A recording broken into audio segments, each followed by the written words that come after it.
everyone. We're here, the Top Shelf Society. I am going to host today, so I'll be going through some questions with everyone about our book this month, which was They Never Learn by Lane Fargo. So this was a story that followed an English professor, Scarlett Clark, who has been murdering perpetrators of sexual assault and getting away with it. And she doesn't kill everyone who she deems deserves it because she works at a small university called Gorman University, and it would be too suspicious. But instead, she chooses whoever she thinks is like the worst people and plots their murders. And Specifically. she begins plotting to kill a fellow professor in her department, but at the same time, the university starts looking deeper into some of the previous deaths and the patterns of the killings. So we also follow a Gorman student, Carly Schiller, who is in her freshman year and who is from a family with an emotionally abusive father. And she becomes close with her roommate, Allison, who ends up being sexually assaulted, and Carly, in a way that's similar to Scarlett, becomes obsessed with taking revenge on the perpetrators of Allison's assault. So this is sort of a thriller. Is there anything that I missed there that's important that either of you would like to add? I just threw in men specifically. She's killing men. No, yeah. Yeah, that's true. Yeah, not just sexual assault perpetrators, but they are all men. Excellent.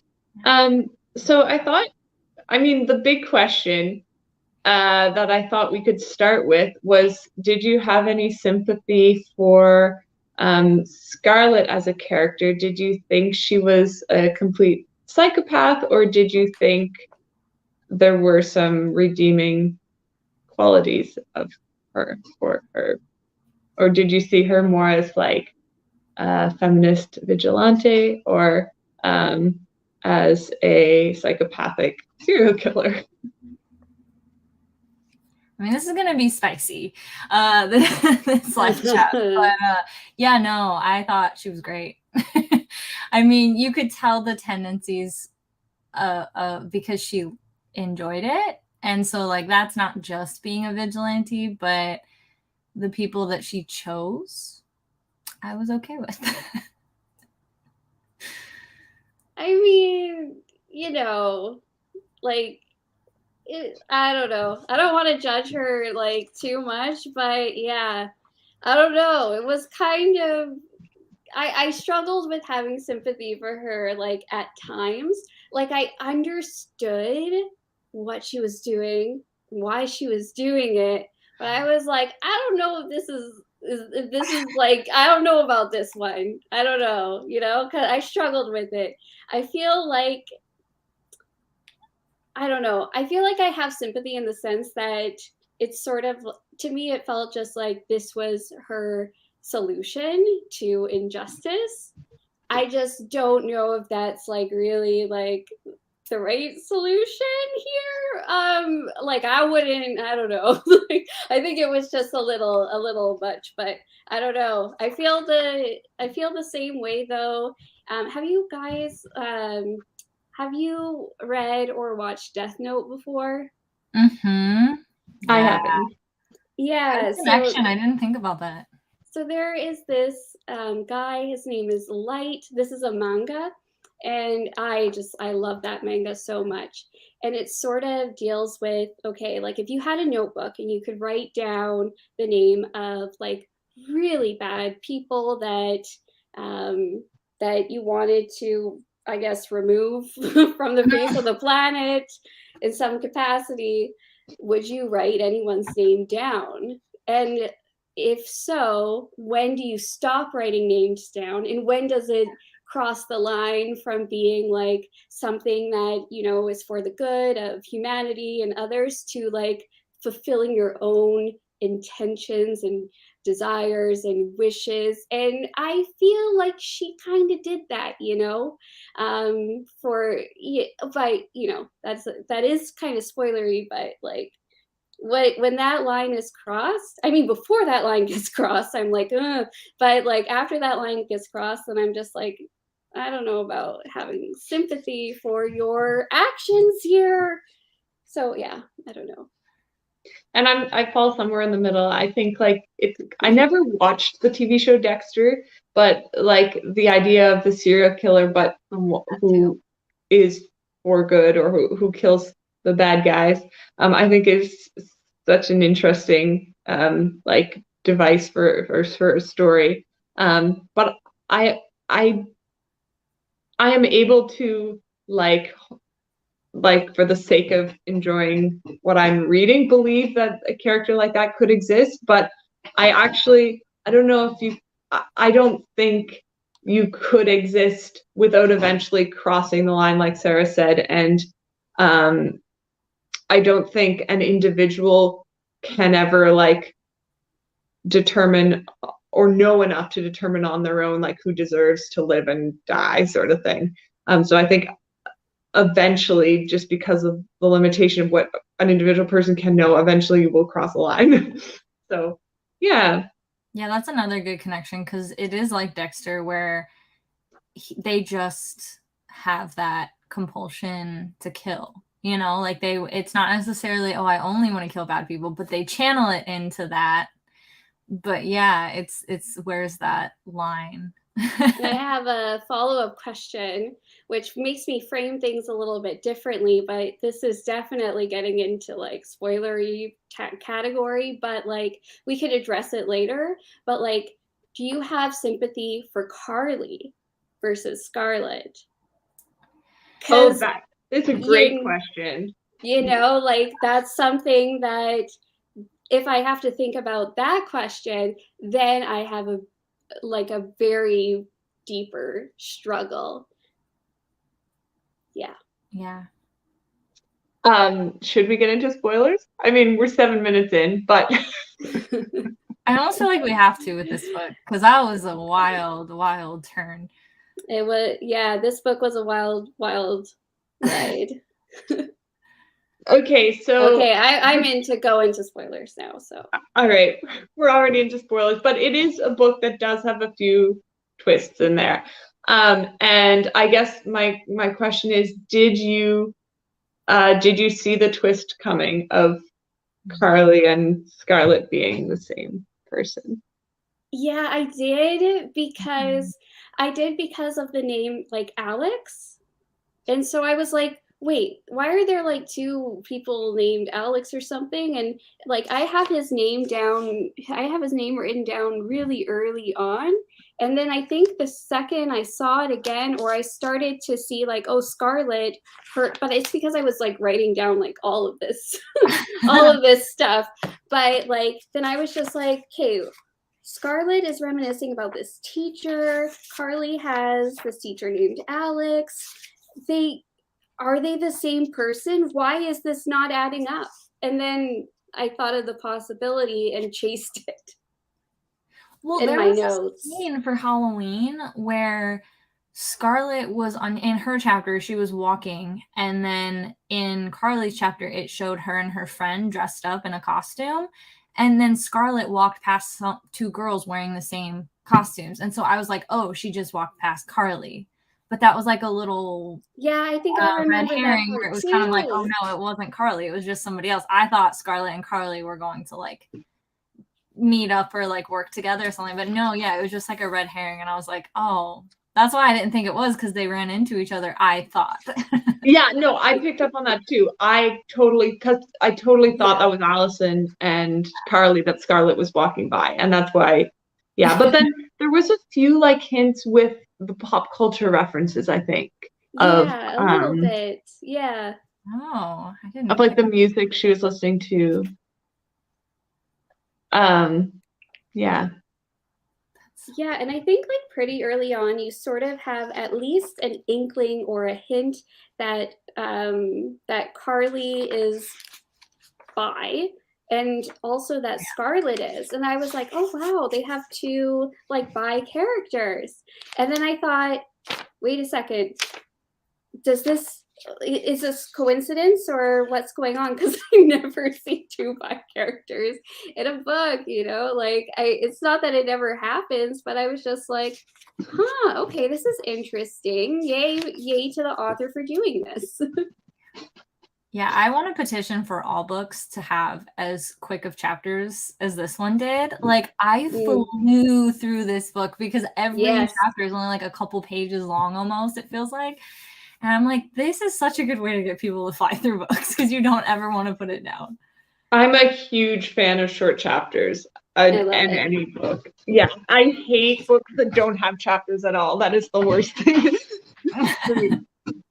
And did you do audio or physical or electronic? I did a combination of ebook audio. Yeah. And they started the chapters with funny little like, did you notice that like the chapter would start with like a sentence that makes you think that she's getting caught or something, but it's not. Like it would be like, I don't know. It was just, I can't remember all the different examples, but there was each like chapter starter almost with Carly's would always seem like it was like going to scare you. And then it was like, oh no, it was just a joke. Like it wasn't about actually that. Yeah, I noticed that too. So coming back, Scarlet. Sorry, I said that wrong. Yeah, and I guess Carly can be a nickname for Scarlet, which that's like it's got the scar anyway. Yeah. But yeah, coming back to what Sarah said, did you have more sympathy for Carly than for Scarlet? Because I know that that I certainly did, and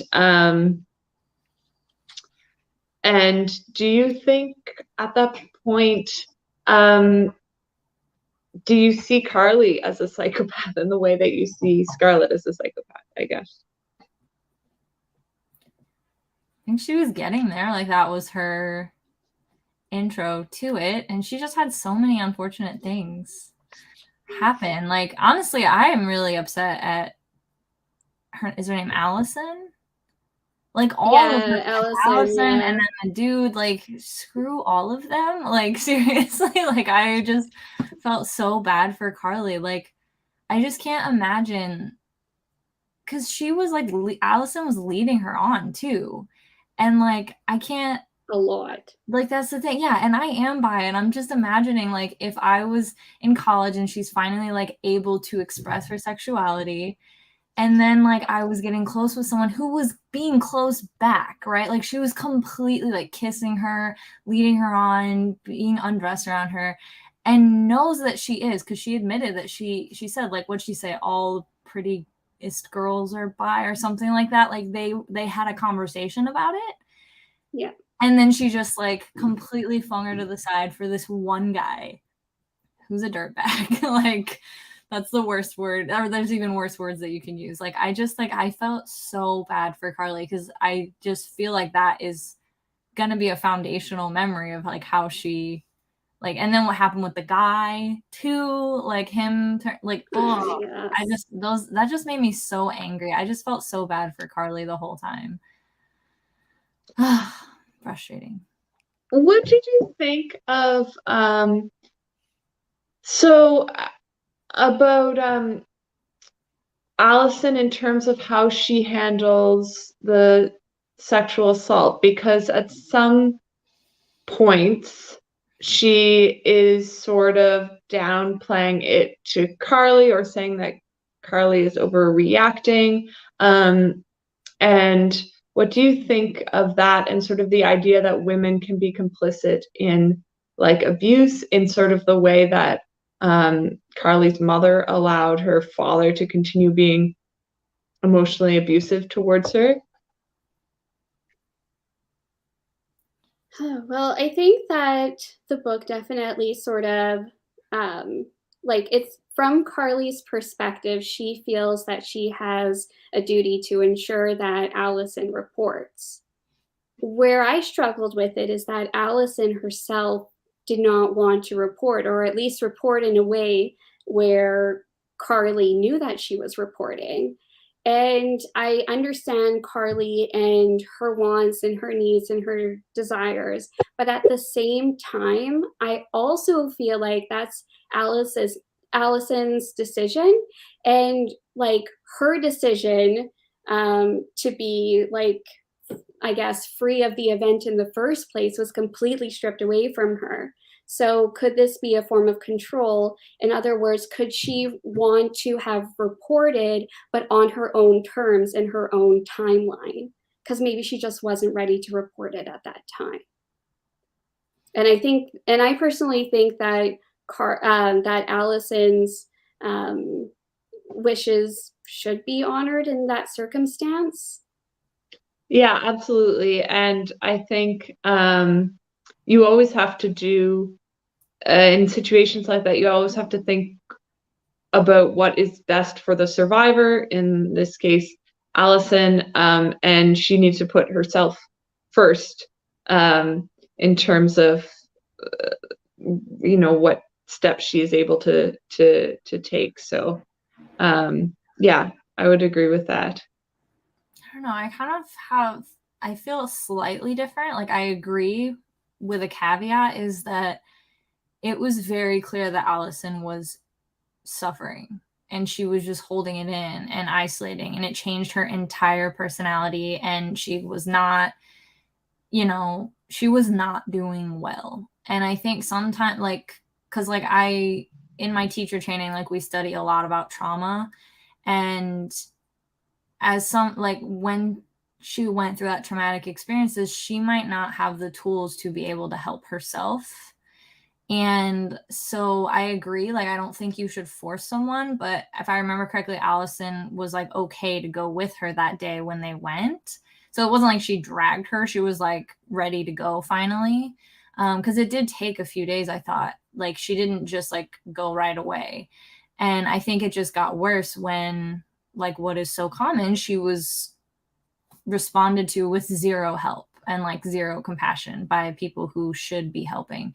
So that made it sink even deeper. So I do think, like you said, I agree with you that it should be on your own time and you shouldn't push anything, because then it can actually make it worse. But at the same time, if you're completely suffering and your whole reality in life and everything is shattered, sometimes you need someone to help you, pull you out to try to get better. But that's all I think it would all be very circumstantial. I don't think it would be healthy or to ever just be yes, this is how you should do it all the time. I think it would definitely be depending on the situation and person and circumstance. Yeah, absolutely. And what about Carly's or mother? What did you think about her? I know a lot of people like her. I just think it's very common, unfortunately. Yeah. Did you see her as sort of more of a victim, or did you see her as understandable in any way? Well, was he physically, I think was he just cheating on her, or was he also physically abusive? I thought he was cheating on her. He just wasn't very emotionally available. But was he physically abusive too? Sarah, you've got your chapter notes. I know. I'm looking at my chapter notes. I do say he was cheating on her, and I think that he was fairly distant as well towards Carly. But I can't really see about physical abuse. But I mean, abuse is abuse if it's emotional. That still is. But I don't know about physical, at least from what I've written down. Yeah. From what I have seen is that, again, I have to be careful because, again, every situation is different. None of this is all going to be true all the time, but from some situations that I have seen, it is like it's completely a survival mechanism. And that could also, even if you don't think that this person is emotionally surviving very well, I think some people value more or feel more safe in the life that they know. And the thought, even if it's going to benefit them in the future, the thought of doing something to end the life or relationship that they know is more terrifying than the idea of eventually one day being happy.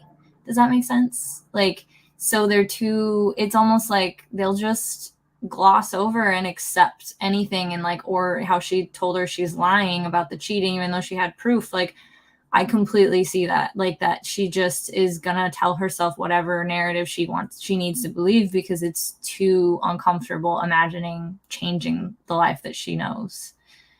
I think it's important that you also mention like the survival mechanism, because I think that is also a big factor in terms of, for instance, why people stay in relationships, even though they may be very unhealthy and damaging, physically, mentally, emotionally. Yeah, definitely. And people can stay in relationships for a very long time because of that. And it may actually be more dangerous or perceived as more dangerous to get away. I won't go into it too much, but there can be like sort of perceived or even real threats that are given towards the other person in these sort of relationships that make it very, very challenging and difficult to get away safely. And there are supports and resources, but again, like you had mentioned, it's important not necessarily to force, because that I don't think that that is necessarily the best way, but like you said, Angela, in terms of like supporting and being there for someone else, like showing them their resources and just being like an advocate, like by their side to help them get out of these like extremely complex and dangerous situations. Yeah. Another book that pops into my head that is super lighthearted, meant to be funny, meant to be entertaining about something similar is Finlay Donovan is Killing It. That book is kind of about a similar thing of like people in situations or marriages that they can't really get out of, and the other person could be dangerous, and so like they want to hire a hit person for that, but then it's like the question of like, do they deserve to die for this, or like what, you know? And it's very lighthearted and entertaining. So if you want like to explore this subject in a not serious way, I recommend Finlay Donovan is Killing It. It reminds me of that. Oh, that sounds great. I'll have to check that out. And one, I guess, recommendation, which unfortunately is not, well, okay, two recommendations. One that is more lighthearted about similar subjects and one that isn't. One is, it's a Netflix series and a book called Maid. I don't know if you've heard of that. Oh, I have heard of that. Yeah, it's about domestic abuse and the one of the I'm trying to remember who it's by. It's Made the book. Yeah, it is about a relationship with domestic violence. And the wife flees, but it's incredibly dangerous for her to do so. And she's attempting to flee and help support her and her child. So that's one. And then there was, oh my gosh, there was this movie that I saw, and it was one of the Oscar nominations, I think, last year, about the same sort of content as this book, is about the vigilante justice. I'm going to find it, but keep talking while I like scour for it. Yeah, well, you do that. I didn't give a description of Finlay Donovan is Killing It. So really briefly, like the main character, Finlay Donovan, is a mom of 2 young kids. She is divorced and is having a lot of financial issues, and she's a writer. And so she's trying to write these like romance murder mystery books and stuff. And she goes to Panera to meet with her agent and talk about her next book. And a woman overhears them talking about this murder book and thinks she's a hit woman and like leaves a thing being like, hey, for this much money, kill my husband and stuff like that. And like a phone number. And she's like, I'm not a hit woman. She's like, sure you're not. Sure. Like, come on. So like that's not a spoiler. That's just what it's about from the start. And so like it's just all these crazy hijinks of like, should she, because it's a lot of money. And but like she doesn't want to because she's not a hit person. She's just a writer, and like it's just that's what that book's about too. That is one that, like, you know, sometimes you hear like premises for books and you're like, wow, yes. Yeah. Well, and I read in the author's note, like the author came up with this idea from her own situation. Like they were in a restaurant talking about one of their books, and they were like, if someone overheard this, they would think that we're up to some shady stuff. And she was like, I need to write a book about that. And that's what happened. And it's going to be like a whole series, and it was funny. Yeah, sometimes the premise is so good, you're just like, you can't go wrong with that. The movie I'm thinking of is called Promising Young Woman. Oh, I've heard of that as well. I haven't watched it, but I didn't, you know, it was related to that book. Mm-hmm. Yeah, it's. I think it's a pretty like fun kind of movie in general, but it does deal with like some pretty terrible things. But it was like a very like colorful, like aesthetically just like very beautiful movie as well, with a lot of like it reminds me sort of like what is it called, like pop art, like, do you know what I mean, like just with like kind of like block colors of just like yellows and blues and everything. So it is a pretty cool movie from that sense. Yeah. I have a question about They Never Learn. Did you guys see the other twist coming where it was her, like, not boyfriend, but like the guy she was sleeping with, that he was the one who was hurting that student? I didn't see any of the twists in this. Maybe I wasn't paying enough attention. He was suspicious. I had my suspicions about him the whole time because he was like a little too cool with all of her suspicious things. Remember, he was like totally fine with like, she clearly had come from like a crime scene, and he was like, tell me where you were, everything's fine. Oh, yeah. Like, yeah, I was like, what is going on with this guy? Yeah, I was very confused by that part. Yeah. Yeah. I was so confused by it. Yeah. Well, what did you think of Scarlett's relationships, like in general? Oh, like all of them, yeah. I'm so happy with how it ended, to be honest. Like, I am so happy with who she ended up with and everything. And I was just like, my heart was singing. I'm like, yes. That was Mina, right? Yes. I was so glad to see that. But actually, that I kind of did see coming. But the other two twists I didn't.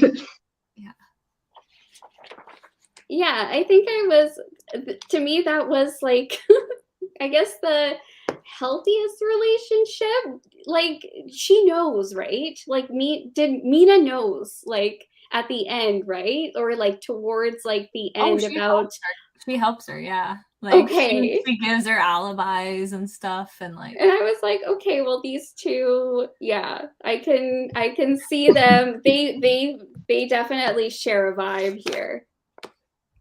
Can I say something though, like to clarify about who she kills? So the reason why I'm super on board with her, I'm not condoning. Oh no, you're super on board. I'm not condoning murder. I'm super on board. For the record, not condoning murder. Yeah. However, I will say that the men that she killed repeatedly, like, essay and R word. I don't want to say anything and like trigger anything, but repeatedly, like no regard for like body autonomy, no regard for consent. Like it was a planned and repeated thing. And no one was stopping them. Like the school wasn't doing anything about it. It was just nothing. And what do you do with humans who have no regard for consent or anything for other people's bodies? Like, again, I'm not saying that you should do this in real life. That's not what I'm saying, but I'm saying in a fiction book, it was a little satisfying. I was cheering her on a little bit because these were people who were repeatedly doing this, and they will not learn. Well, that's the title. They never learn. Like, they will not learn. They will not stop. The system is not going to stop them. And so, like, in a fictional book, I was cheering her on. In real life, I wouldn't cheer someone on doing that, but you know. I know, but it's like it. I get where you're coming from, but I still have a lot of issues with things. No, you're in the right. I'm not saying that I'm doing, like, I'm not saying that I'm thinking of this correctly. I'm saying in a fictional book, I was pleased for it, but in real life, I agree with you. That's not the way to go about it. So no, like, you're the right one. I'm just saying my spicy fictional takes here. Do you think it was a pessimistic or a realistic representation of like college life? I don't know. I didn't go to a college like that. I think you did, right, Sarah? Like a college, like what? Sorry. Like where you live there? Oh gosh, my dorm was insane. I survived there for just a couple of weeks before I was like, I'm getting out of here and I'm never living in the dorms ever again. This is just so terrible. I don't understand why like nothing gets addressed. For me, it's like I feel like real life is like even like it's bad. It is bad out there. Well, yeah, I guess I didn't necessarily mean like just residents, but I guess I meant just like how do you think all of these assaults would go like unaddressed? Do you think like how do you think oh gosh, it's life for this demographic of people would go in the real world? Like, do you think this is a realistic way that things might be treated? And do you think that honestly, oh, sorry. Yeah, no, I guess that's it. Go ahead. No, honestly, I think that it is honestly really, really bad in real life. It's very, very bad in terms of sexual assault, it being addressed properly or adequately. There are just a lot of ways that in which I think that the justice system, the like society, that I think that like for university support as well, I think that the support is there logistically, in writing it is, but I think that it is actually even way worse than what is represented in this book, to the misfortune of so many victims. And professors too. There's that power dynamic there. Which actually reminds me of another book I'm going to recommend. In My Dreams, I Hold a Knife by Ashley Winstead. If you have or haven't read that book. I want to. I've been told, I've never seen this show, but I've been told by someone I buddy read it with that, Stephanie from this book club. We buddy read that, and she said it reminded her of Pretty Little Liars. So I don't know if you like that show, maybe, because it's very over the top scenarios. Like you're like, you know, they like get them in the room and they're like we're gonna find who the killer of you guys is and stuff like that, you know. And so like it is over the top, but I loved that. And it is similar in this element of where they're in college. It's like I don't know if you consider it dark academia. That's what we read it for, but like it is academia and dark things do happen. And it's like a friend group, you know, how all the dark academia are. There's like a friend group, one of them gets murdered. Who did it? You know what I mean? And there's also, it talks too about like that power dynamic of professors as well, not just your peers. But yeah, I'm college, like live in colleges with dorms, stuff like that. Man, that can be incredibly dangerous. It sounds like, at least from statistics. Yeah. Do you think the book did a good job of representing kind of like the nuances of how do I say this? Like a culture that allows these things to happen, as in not just that there are a few like bad eggs or like just horrendous people out there who will do horrible things, but that do you think it does a good job of representing how the average person can be complicit in some of this, or the way that like society allows these things to happen? Unfortunately. And like you were saying, Sarah, like there's even more that haven't been reported. Like we have the statistics, but those statistics are only things that have been reported. Can you imagine how many that haven't? And we are seeing more and more like lawsuits coming out of people who did report and the school didn't do anything. In fact, they like made the student, I don't want to say threatened, but they like made their life harder for speaking up a lot of the time. Oh, I've heard so many horrible stories similar to that. Yeah. Where like the solution was to move someone to a different residence building. Like, yeah. Anyway. I mean, I've heard of just straight up ignoring. So, and not addressing issues whatsoever. So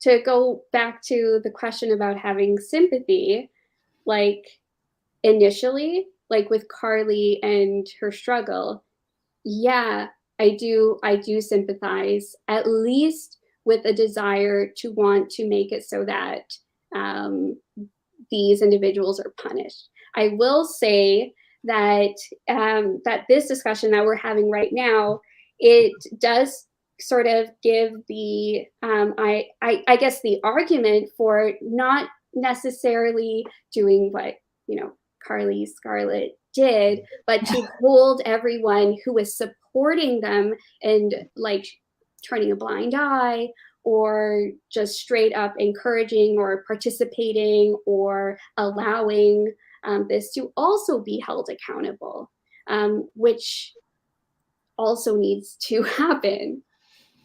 So like these institutions and individuals as well who may not have directly done the event, like the harmful,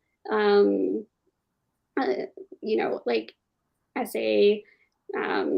However, a lot of people need to be held accountable that are not being held accountable. And some of these people stay in their positions for years, decades, however long. And I think I could be wrong, but I feel like it was intentional that the representative, the faculty member that they went to was a woman. And for sure. Yeah, like I think that was intentional because she very easily could have just made it a man and then but I think that it showed more how complicit and just ineffective, like I don't even have the words how terrible the system is, because she was a woman too and she's just like, we're not going to talk about this, we're not going to do it. And I'm like, Like, it is just, it is awful. And yeah, I don't know what the solution is. I don't think murdering is the solution, for the record. I don't think that that's the solution. I'm not condoning that. But no, like, I don't know what the solution is, because right now it's not a thing. There isn't right recourse for action, or like recourse for that. Yeah, because I like literally have here, Allison and Carly visit the dean, reports the essay. Dean says nothing really happened. Nothing Didn't really your blood happened. just boil? Didn't you just grind your teeth? Like, oh. And says girls should think twice about consuming substances. Mm. I'm like, there's another. Are you kidding? Like, why are you there? Why are you there? Why are you doing that job? Why? Like, when I work, I have to get. I need to deserve the work that I do. I have responsibilities that I'm supposed to do. What is she doing? She has one job in this instance, like one job. Yeah. And then like take this seriously, like, come on, get out of there. And then that's a whole nother point there of like the victim, whatever gender they might be, like the victim blaming completely. Like there's this thing that I'll never forget that my husband talks about that his dad told him, and it stuck with him. His dad had left something in his car, and he, I guess, didn't lock the door, and it was stolen. And he was like, well, why didn't you lock the door? Like, it's kind of your fault. You should have locked the door. And his dad told him, he's like, it is not like, it's the fault of the person who committed the crime. Like they were the ones who did it. You do not like blame the person. Like, they shouldn't have done that. And like, that always makes me think of that too. Because it's like, I don't care. I know that it is more beneficial that we are very vigilant and we don't put ourselves in those situations. At the same time, it is the fault of the people that are doing it. It is not the victim's fault in any way, shape, or form. They can consent the whole time, and then at the last minute they can say no, and that means no. You know what I mean? Like, it is never in any circumstance their fault. And that was the same thing that happened there. And I'm just like horrified that this is a culture that we have, because we all, not all of us, but a lot of people think that, say that, make that be the justification almost. Well, what was the line, Sarah? Like, girls should know better or something like that? Yeah, like, it says nothing really happened. Girls should think twice about consuming substances. Girls should think twice. Well, get out of here. That's why I sort of asked the question about whether you thought the book made it seem as if there were like just some really bad people in the world, or whether this was like a culture or a society that allowed this to happen. Because I think people who have the attitude of there are just some really bad people out there and there's nothing we can do about it, and we haven't enabled it, those are the people who think, well, there's nothing to, the focus of the discussion should be on like things like you said. It's to do with what people focus on. What was she wearing? Like, what did she take? Like, she was asking for it. All these oh my gosh, so much. I was just this is kind of nice. I was just at for the summer job that I'm doing, I had a booth at a farmer's market, and there were all these grade 9 students there, and they had like design for their entrepreneurship project. They had designed these T-shirts, and they said, and like stickers and stuff, and they were selling them, and they said, it says, protect your girls, and then it's protect your daughters, or I can't remember, and it's crossed out, and underneath it says, educate your sons. And so anyway, they were really sweet. I was talking to them. Sorry, I have to plug this in, but I'm still here. But while I do that, no, I was gonna say too, like, that's because that was a really great way that you put it, like that question that you had, and like that's something I'm really passionate about, because when you tackle any societal injustice, I think too often, if not most of the time, we do like to blame it on certain bad people. We're like, oh, it's just the bad people that do it. And that completely writes off and negates the culture and system that we set up to allow that to happen. Like with racism, so many times with racism, people are like, oh, well, it's just like the couple people who are just terrible and you just got to ignore. No, you're letting off the hook the entire culture and system that we have set up to enable that in so many ways. And I think that that is true for this subject as well. You can blame it on the few bad people who do commit SA and things like that. But as you had said so well, Laura, is like, we are enabling it within the system as well. Because if there were harsh consequences, I think they'd think twice. If people were held accountable with very harsh consequences, more of them would probably think twice about doing it.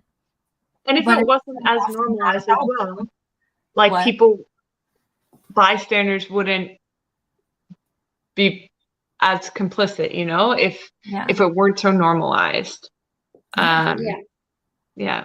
Didn't they say that you're supposed to scream fire instead of scream for help because you're more likely to get a response if you scream that there's a fire than if you scream for help? People will probably ignore a help scream, but not a fire scream.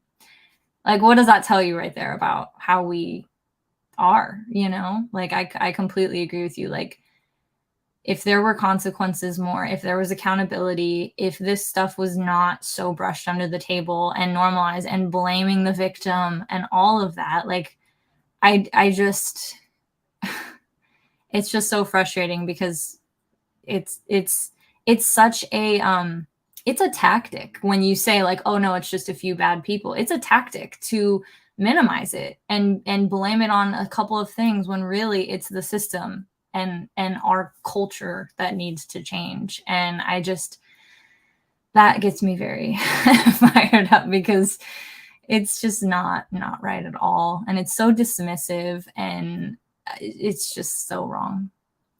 So I did think that it was good that they had like a female dean and then that like, and they did do the, what you were supposed to do and then nothing.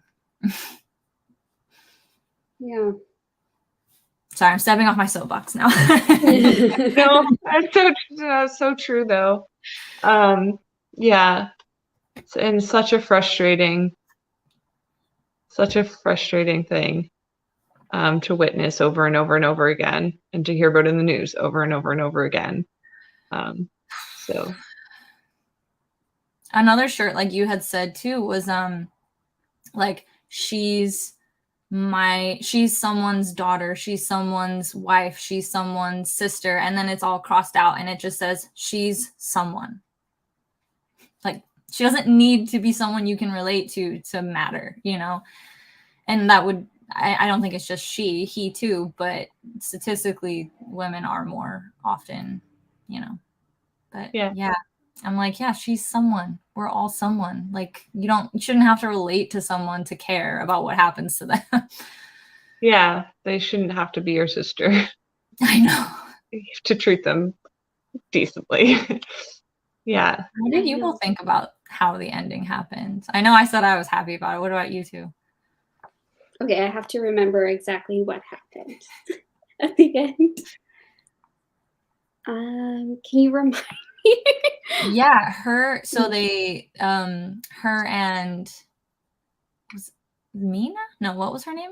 Mina. Yep. Mina, yeah. Her and Mina, she took the fellowship in London and they got together and they went to London.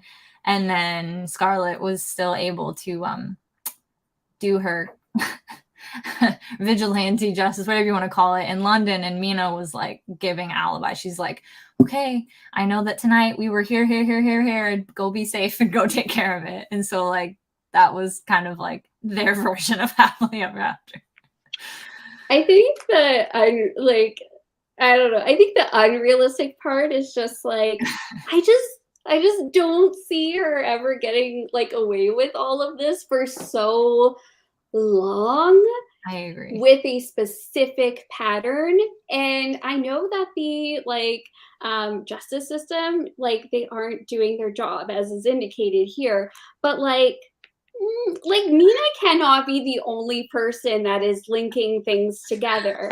Or is this sort of just implying like that literally like no one cares. Well, they all died in different ways. I will say that. Like, she didn't have an MO. Like, she did it all differently according to like what seemed the most plausible to that guy.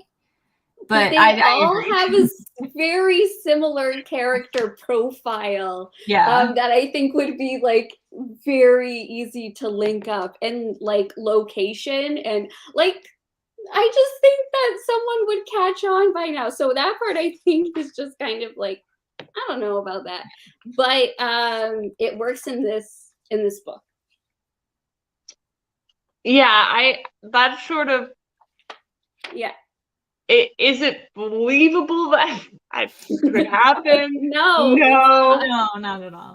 What I also didn't find believable, I don't really believe that there are people like Scarlett and Dexter that can just focus their like psychopathic tendencies towards the real bad people who deserve it. I just don't think that that's how psychopathy works, and I think that No.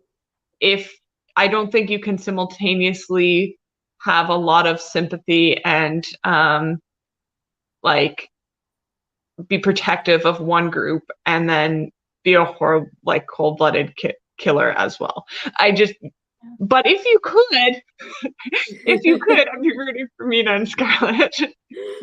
My fear was that his dad was a police officer, or his adoptive father was a police officer, and he got wind, he could tell about Dexter's tendencies, and he was the one who trained Dexter to be like, you have to only do it like this or you're going to get caught. And so like in that case, he was like trained kind of. Right. But I yeah, haven't actually seen completely Dexter. unbelievable.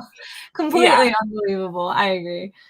But I mean, like, all of our data on like psychopaths, they had to have been caught for us to have data on them. So I do kind of, I don't know. Like, I did take a forensic psychiatry like training, like when I did med, and that was like, I couldn't. That was, yeah, that was very, very, like, I remember just like leaving, like being in the facility, because I would have, you know, just like information to read over about exactly everything that was happening, and sort of the logic and the mind set and everything. And I have a friend who was able to do like quite a bit of work in that field. Oh my goodness. The mindset, it was just so much for me to sort of look into. But I think that the book gives a good like fictional representation of what people associate with psychopathy, kind of. But I think that I forget which one of you said it, but to sort of be I mean, to not really cross the line of morals in this sort of case. Yeah, I don't know. Yeah, I don't know. See her not taking it too far if she were real. I even think Carly took it too far towards the end. I will say that surprised me too. I was like, wow. Yeah, it was kind of like watching a transformation, which was I think one of the most intriguing parts about this whole thing was the transformation of Carly to Scarlett. Into Scarlett. Yeah, I actually had a question about that. Yeah. How did you read Carly differently once you realized that Carly and Scarlett were the same person? Quite honestly, I didn't. It made so much sense to me because I thought that the point was that they were going to team up, because like they're like cut from the same cloth, you know, like I thought they were going to team up because they were so similar. So for me, like I was like, oh yeah, that makes perfect sense, because I thought that they were going to like be so similar. So yeah, it made sense a lot. I mean, it did, like, when I kind of found out that Carly was Scarlet, or had some sort of, when I had confirmation, then I sort of reflected and was like, okay, so this is really showing then like how someone like Carly could become a Scarlet. And it just sort of started to make, a lot of things started to make sense at that point. Also, yeah. That was like right in the middle too. That was an early reveal, I thought. Like that was cool. Yeah. Do you remember at what point you get confirmation that it's her? I don't remember. I don't have I it. don't quite remember either. But it is interesting because when you know from the beginning, you would read Carly so much differently knowing that she would become Charlotte. But like for the early days, like before she gets more radical, I guess, like you don't know that. And it's only when she's starting to like imagine revenge and stuff that you realize that they are the same person. Mm-hmm. So like almost a more relatable Carly. At that point, you don't know that it's Scarlet, so you're even like more likely to relate to her because you don't you don't know that you're relating to like a serial killer. Who is your least favorite character in this book? All of the men. Right? Because I'm just like, everyone. Oh, Wes is so. Ugh.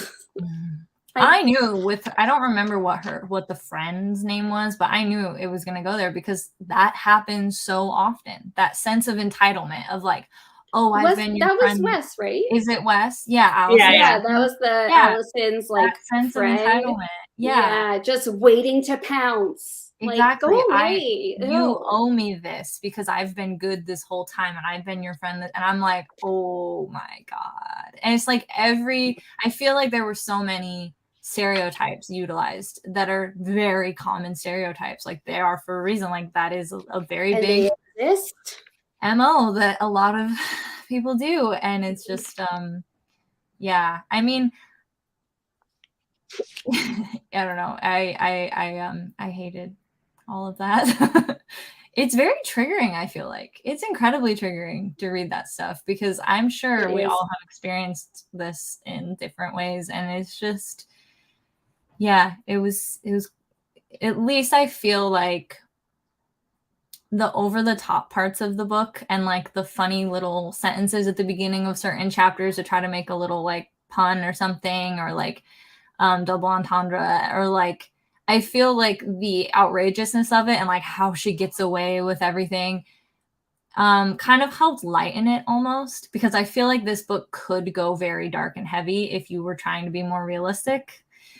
And I almost feel like I almost want to say it was a fun, enjoyable read, but not really. You know what I mean? Like, I think that the way that she made it slightly more like unrealistic helped it feel a little more, a little less real. Yeah, a little less real. You could kind of step back a little bit. And for me anyway, like I was like, all right, I can enjoy this book, even though it's very upsetting a lot of the time. Yeah, I agree with that. Yeah. Are we ready to do our top shelf ratings, or do we have anything else that you think we should definitely chat about first? The only thing I'll say is that like I couldn't stand Bash. Which one was that? Oh yeah, Allison. The initial guy.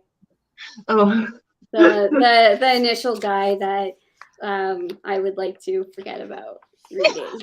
I was just like, just get out of here. Okay, that's all I had to say. I just wanted to bash. So that's all. I just had to put that in there. And Alex too, and like Angela said, like every single male in this book.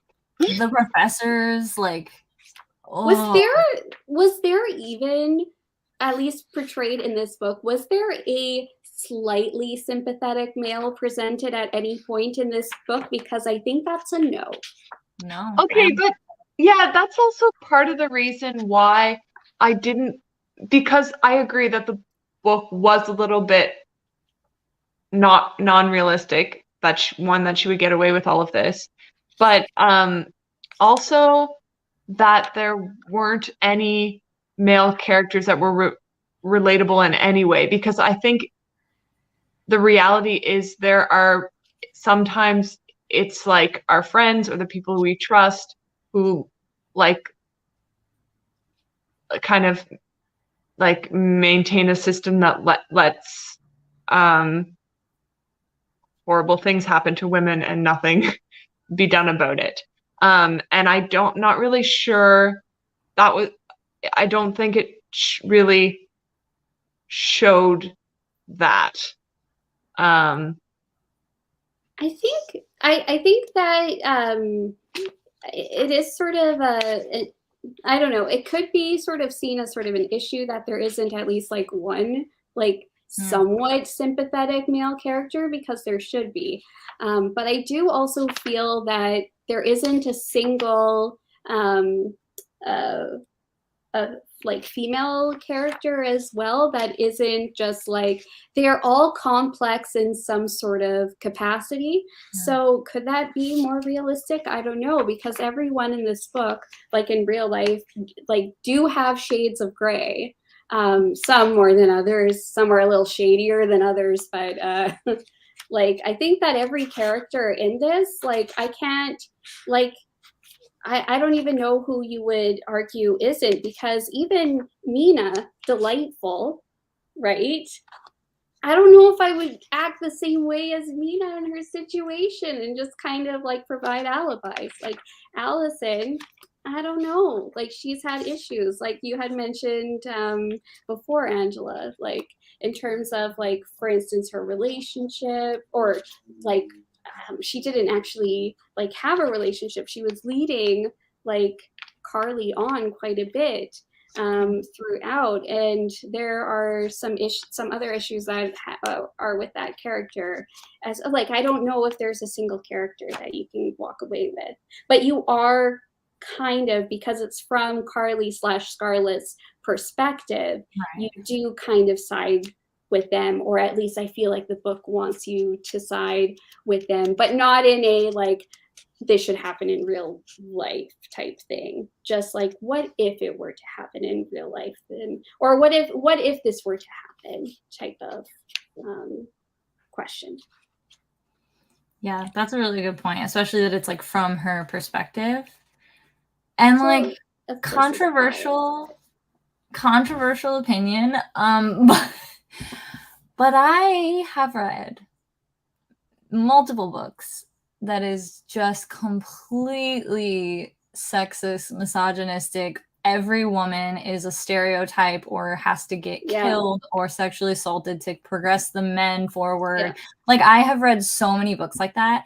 So to have this book be like, okay, a lot of the men are stereotypes. Like I don't think that it's necessarily, I'm not like saying that we should write that, but I'm saying that like it, once I realized, I'm like, well, but how many books have I read on the other end of the spectrum? Like I can handle this one book when the whole point is it's from her, like you were like everything you just said, Sarah, you know.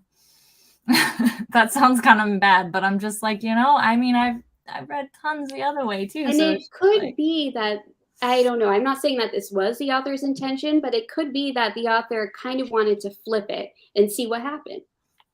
You know, just like flip the characterizations to be like, okay, well, we accept this in literature all the time. There are very successful authors that sort of perpetuate these stereotypes, etc. A lot of authors who do very, very well. So, you know, what happens if I were to flip it on its axis? And I think that was interesting. You said that way better than me. That's exactly what I was trying to say, but I don't say anything better than you, Angela. No, or Laura. I don't say anything. That was perfect. That was what I was trying to say. Is like I felt like it was an intentional like flip because we have so many on the other side, you know. Yeah. So yeah.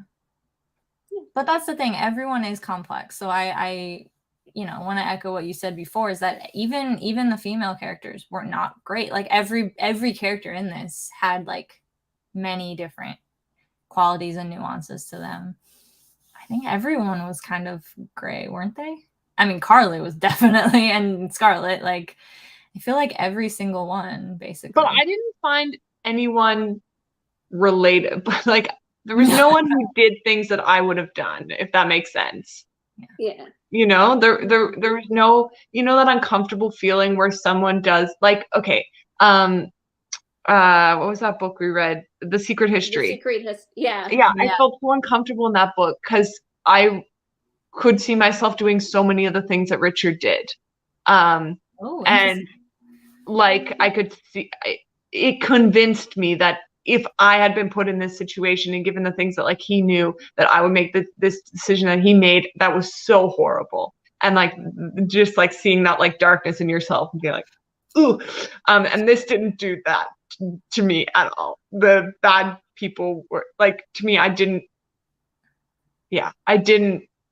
feel like I would make the bad decisions that they, or I didn't. Yeah. I think that speaks highly of you, because I would hope you wouldn't do any of these things. Well, I don't know if that's highly. I don't have psychopathic. Yeah, they were all pretty bad people. Imagining.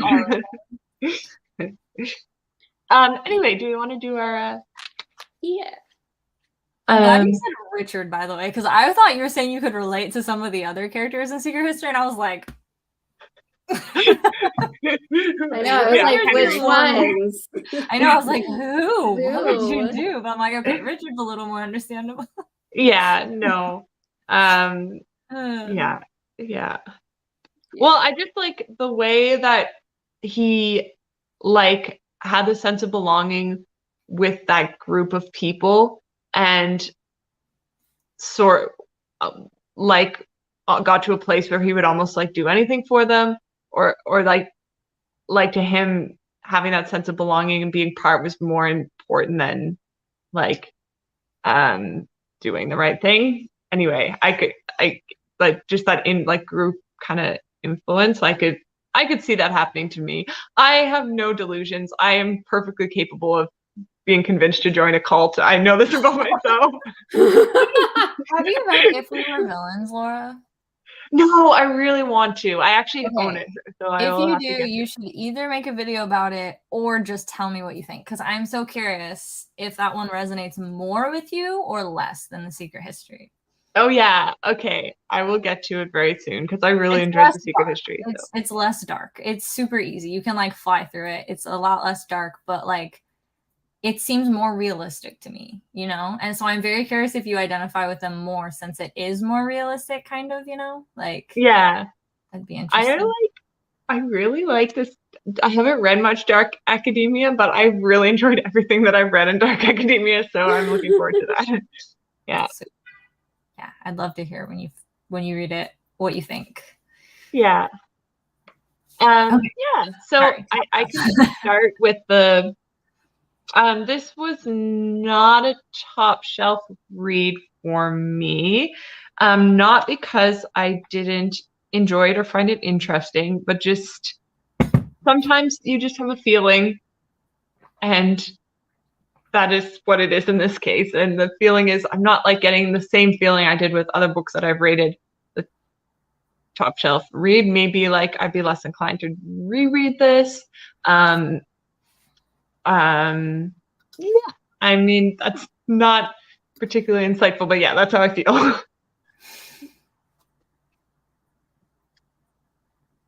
Sarah. Oh, okay. So for me, this is also not a top shelf read, but it's a 4-star read for me. So I think that it still is pretty good. I really liked the different timelines. I liked to dislike some of the characters, which is something I really like in books. in some books, I sometimes really like to dislike certain characters, and like, oh, I just couldn't stand Wes and Dash. And there and some of the decisions that the characters were making, but I still enjoyed that because I like to sometimes scream a little bit when I'm reading decisions that are made that I don't agree with. It just makes me feel alive, like when I'm reading. I liked the narrations when I listened to the audiobook, and I like the ebook as well. I like the short chapters. I thought the whole book was kind of like a vibe. I think I think and I find the premise is just something that is just like, yeah, someone going against the bad guys. Woo.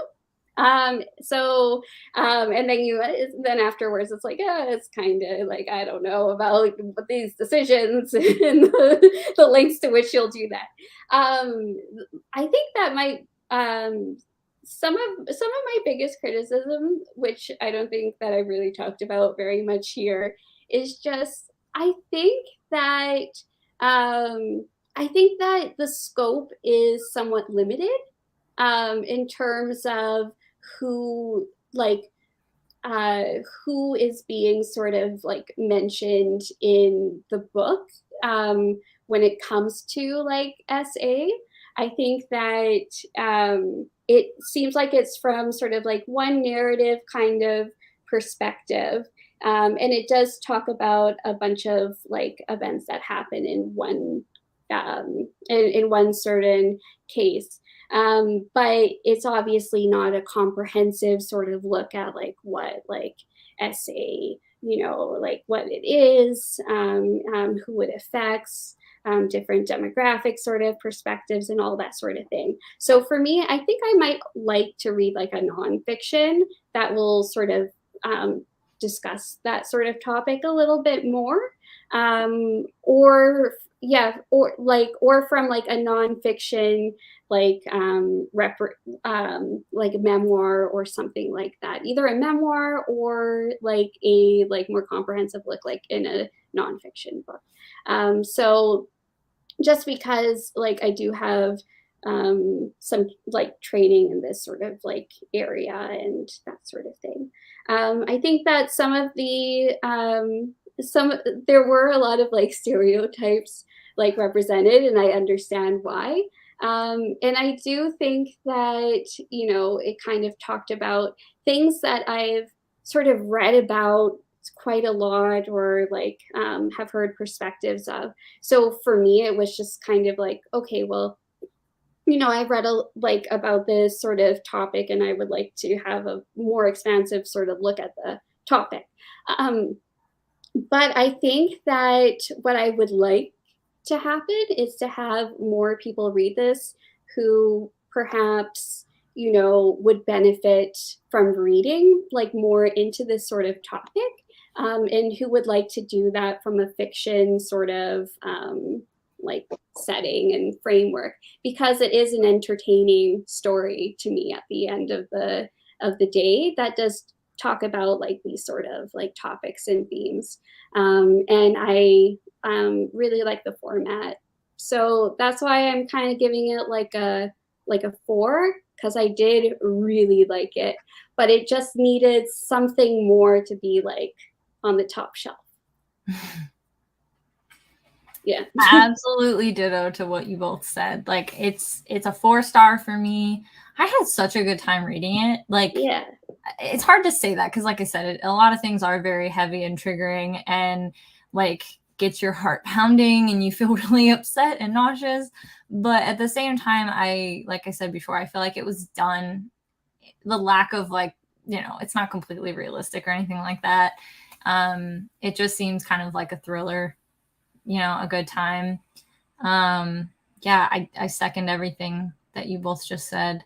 The only other thing I can think of to add was that I really loved the bisexual representation just being normalized, and there wasn't even really any conversations around it, which was so nice. Like, it was just like, no, it is what it is, and it wasn't a big deal. Like, that made me so happy. And then the other thing was that you just kind of feel like you want to kick some ass after you're done reading this book, you know, like you feel like, I don't mean empowered to hurt people, but I mean like you are like, this is a problem, and I like how she didn't have to, how do I say this? Like, this is a whole nother conversation in itself, so I won't go too far, but I just, usually for women to be portrayed as strong, they have to dress or act masculine. And she didn't. She was like wearing heels and like she would like have her hair done and do all this stuff. And I just liked that element too. I was like, yeah, like, I don't know. I just liked that part too. Those aren't as like grand thoughts as you guys had, but those were the only two other things I could think of to mention that hadn't already No, I think, yeah, I completely agree with the bi-representation, and also about like often like villains are kind of like depicted as being very masculine. I think those are both very interesting points. Yeah. And I do agree with the bi-representation. I really think that more authors need to just be open to incorporating more bi characters. Yeah, I really do. Yeah, it would have changed my life. Have it normalized. Yeah, right? Because when I was younger, that would have changed my life if I would have been able to just pick up a book and it was just normal. Like, it wasn't a conversation. It was just like, oh, this is normal. I would have been wasn't the topic of the book even. Exactly. And no, it's almost like better. The only story that's like told is, or at least like when I was younger, was like just about how different it was, or like with the bisexuality being a central focus of the book. But people can be bisexual and you can have a great story.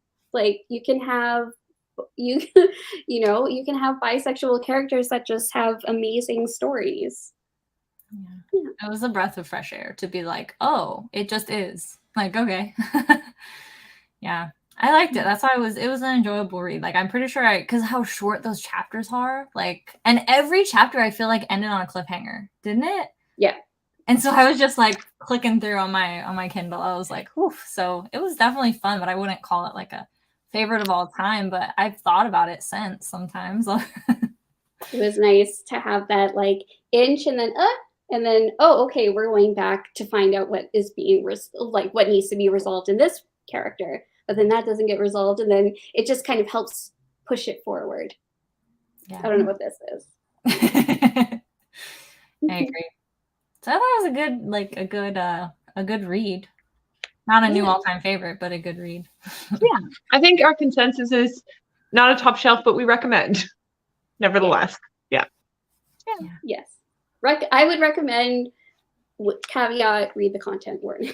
Oh yes, that's true. Yeah. The trigger warning. Yeah. If it's not, then that's okay. Yeah. Thank you so much for watching all the way through, and please let us know what you think. And I think we're going to leave it there. All right, Olivia. I've been seeing her tail go back and forth. I know. All right, I'm going to end our broadcast here.